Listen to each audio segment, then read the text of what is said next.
गरीब की पाकिस्तानी पत्नी। गोविंद एक गरीब परिवार का लड़का था। अपनी गरीबी को हराने के लिए वो अपने गांव से दूर नौकरी करने के लिए गया था। वो जिस जगह पर नौकरी करता वहीं पर एक काम करने वाली लड़की को अपना दिल दे बैठता है और वहीं उससे चुपके से शादी कर लेता है। एक दिन उसकी पत्नी काजल गोविंद से कहती है, हमने चुपके से शादी तो कर ली, पर एक ना एक दिन आपको मुझे लेकर गांव तो जाना ही है। हाँ, सोच तो रहा हूँ, पर गांव वाले मुझे गलत ना समझे। वो लोग ऐसी बातों को बहुत तूल देते हैं। देने दो जी, इसमें हमारा क्या जाता है। हमने कोई पाप तो किया नहीं है जो किसी से डरे।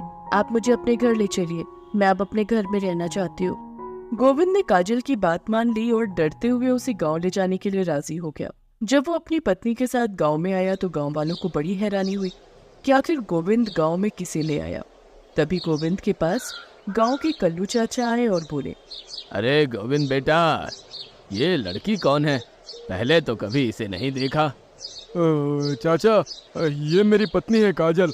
मैंने इससे शहर में शादी कर ली थी। बेचारी अनाथ है, कोई नहीं है इसका इस दुनिया में मेरे सिवा। बेटा, बुरा नहीं मानना, एक बात कहूँ, ये लड़की मुझे कुछ ठीक नहीं लग रही है। मेरी उम्र कहती है बेटा, तुमने गलत फैसला लिया है इससे शादी करके।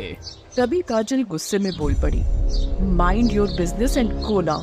काजल की इंग्लिश सुनते ही चाचा अचंभित हो गए और वहां से निकल गए। अब काजल गांव में जिससे भी बात करती तो इंग्लिश में बात करती। गांव में उसकी ये इंग्लिश चर्चा का विषय बन गई। अब तो काजल समय के साथ कई देशों की भाषाएं भी बोलने लगी। इन सब की खबर बेचारे गोविंद को नहीं थी, क्योंकि गोविंद अक्सर अपने काम की वजह से शहर में जाता था। एक दिन गोविंद शहर में था तो उसने न्यूज़पेपर में अपनी वाइफ काजल के बारे में पढ़ा। उसमें काजल की तारीफ लिखी हुई थी। वो फौरन घर आया तो उसने देखा कि उसके घर के बाहर कई मीडिया कर्मी खड़े थे जो काजल से बातचीत कर रहे थे। अरे काजल, ये सब क्या हो रहा है? अरे आपको नहीं पता, आपकी पत्नी केवल 4 क्लास पढ़ी है और कितनी तेज इंग्लिश बोलती है, और तो और इन्हें कितनी भाषाएं आती है। ये एक टैलेंट है, इसे हम आगे बढ़ाने के लिए आए हैं। काजल, मैं ये क्या सुन रहा हूँ?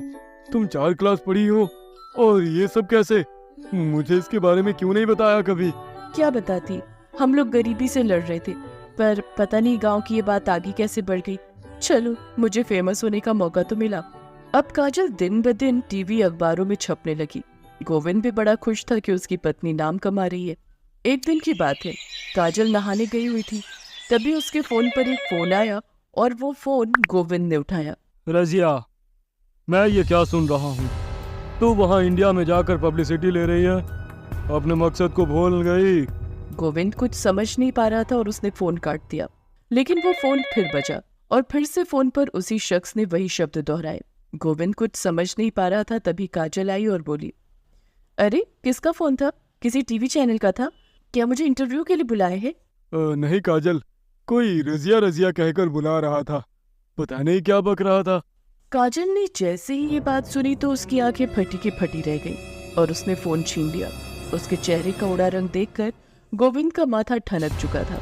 उसने अब शहर जाने के बहाने अपनी पत्नी की खबर गांव वालों से ली तो उन्होंने बताया, बेटा, मैंने तुमसे पहले ही कहा था इसके चाल चलन ठीक नहीं है। तुम्हारे जाने के बाद ये फोन पर उर्दू भाषा में पता नहीं किससे बातें करती है और हमेशा ही हिंसक शब्दों को बोलती है। मैंने कई बार तुम्हारे घर जाकर देखा, वो पता नहीं कैसी कैसी किताबें पढ़ती है। बेटा, तू इस लड़की के साथ रहता है, इसके माँ बाप कौन है, कुछ पता है? नहीं चाचा, मैं जहाँ काम करता था ये वहीं झाड़ू पूछा करती थी, बस इतना ही पता है। आज मैं नौकरी के बहाने आ गया हूँ, लेकिन शहर नहीं जाऊंगा। आज उस पर नजर रखूंगा। ये कहकर गोविंद अपनी पत्नी पर नजर रखने लगा। उसने देखा वो किसी से फोन पर बातें कर रही थी। हाँ, आज तो उसने फोन उठा लिया था। आज तो मेरा भांडा फूट जाता। मैं काजल बन बनकर थक गई हूँ। मैं जिस मिशन के लिए आई हूँ उसे जल्दी पूरा कर दूंगी। गोविंद समझ गया था कि ये कोई साजिश के तहत आई है। काजल फोन रखकर नहाने गई तो वो चुपके से अंदर गया और उसने काजल के बैग की तलाशी ली तो उसने देखा उसके बैग में अलग अलग देशों की उर्दू की किताबें रखी थी और जगह जगह आतंक फैलाने के लिए नक्शा भी रखा था। और उसके बैग में एक कार्ड भी था जिसे देखकर उसके होश उड़ गए। उस कार्ड में काजल का नाम रजिया लिखा था और पता पाकिस्तान का था।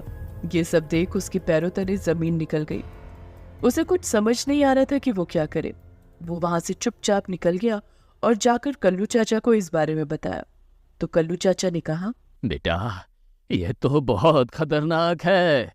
अगर पुलिस को पता लगा तो तुझे भी इसके साथ गोली मार देंगे। चाचा, अगर पुलिस को नहीं बताया तो वो इस देश को बर्बाद कर देगी। बेटा, ये आतंकवादी है, जरा सी भनक लगते ही गांव को उजाड़ देंगे, इसलिए तू भगवान के लिए चुप ही रहना। ये कहकर कल्लू चाचा वहां से चले गए। गोविंद भी अपने घर आ गया और काजल के साथ खाना खाने लगा। तभी उसने पानी मांगने के लिए काजल से कहा। अरे रजिया, पानी देना। हाँ ये लो। अरे मेरा नाम रजिया नहीं है, तो तुमने रजिया क्यों कहा? और वो बस ऐसे ही मुंह से निकल गया। लाओ पानी लाओ। काजल को भनक लग गई थी कि गोविंद उसके बारे में जान गया है। उसने मौका पाकर गोविंद से कहा, देखो गोविंद, इस घर की कोई भी बात बाहर नहीं करना, ये पति पत्नी का रिश्ता होता है इसलिए। गोविंद उसकी बात का इशारा समझ गया था। रजिया ने गोविंद को घर में ही रहने के लिए कह दिया और पाकिस्तान से उसके पास पैसा आने लगा। गोविंद मुसीबत में पड़ चुका था। उसे समझ नहीं आ रहा था कि वो अपने देश को बचाए या अपने गांव को। एक दिन की बात है, गोविंद ने रजिया से कहा, देखो, तुम जिस मकसद से भारत आई हो मैं वो तुम्हारे लिए कर सकता हूँ, पर मेरी शर्त है, काम होने के बाद तुम्हें मेरे साथ काजल बनकर यहीं रहना होगा। देखो, हमें जिस मकसद के लिए भेजा जाता है हम उसे पूरा करते हैं। हम पाकिस्तान की हुकूमत के लिए अपनी जान दे सकते हैं, इसलिए मुझसे वफा की उम्मीद मत करना। हाँ, वो बात अलग है कि मैंने तुमसे झूठा प्यार किया। उसी प्यार के लिए देश से गद्दारी करने को कह रहा हूँ मैं। रजिया समझ गई कि ये इसके लिए कुछ भी कर सकता है। उसने गोविंद की बात मान ली और अपना पूरा प्लान गोविंद को बता दिया।